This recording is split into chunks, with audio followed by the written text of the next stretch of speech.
بسم الله الرحمن الرحيم يسبح لله ما في السماوات وما في الأرض له الملك وله الحمد وهو على كل شيء قدير هو الذي خلقكم فمنكم كافر ومنكم مؤمن والله بما تعملون بصير خلق السماوات والأرض بالحق وصوركم فأحسن صوركم وإليه المصير يعلم ما في السماوات والأرض ويعلم ما تسرون وما تعلنون والله عليم بذات الصدور ألم يأتكم نبأ الذين كفروا من قبل فذاقوا وبال أمرهم فلهم عذاب أليم ذلك بأنه كانت تأتيهم رسلهم بالبينات فقالوا أبشر يهدوننا فكفروا وتولوا واستغنى الله والله غني حميد زعم الذين كفروا أن لن يبعثوا قل بلى وربي لتبعثن ثم لتنبئن بما علمتم وذلك على الله يسير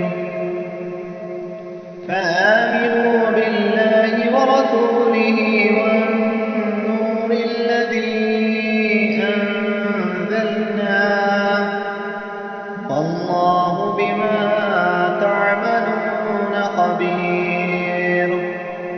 يوم يجمعكم ليوم الجمع ذلك يوم التغابن ومن يؤمن بالله ويعمل صالحا يكفر عنه سيئاته ويدخله جنات تجري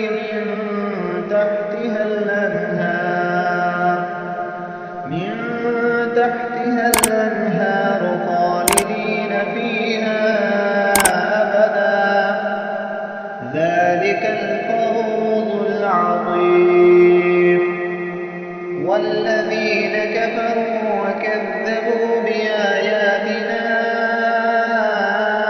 أولئك أصحاب النار خالدين فيها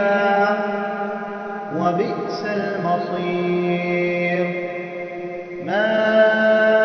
أصاب من مصيبة إلا بإذن الله ومن يؤمن بالله يهد قلبه والله بكل شيء عليم وأطيعوا الله وأطيعوا الرسول فإن توليتم فإنما على رسولنا البلاغ المبين الله لا إله إلا هو وعلى الله فليتوكل المؤمنون يا أيها الذين آمنوا إن من أزواجكم وأولادكم عدوا لكم فاحذروهم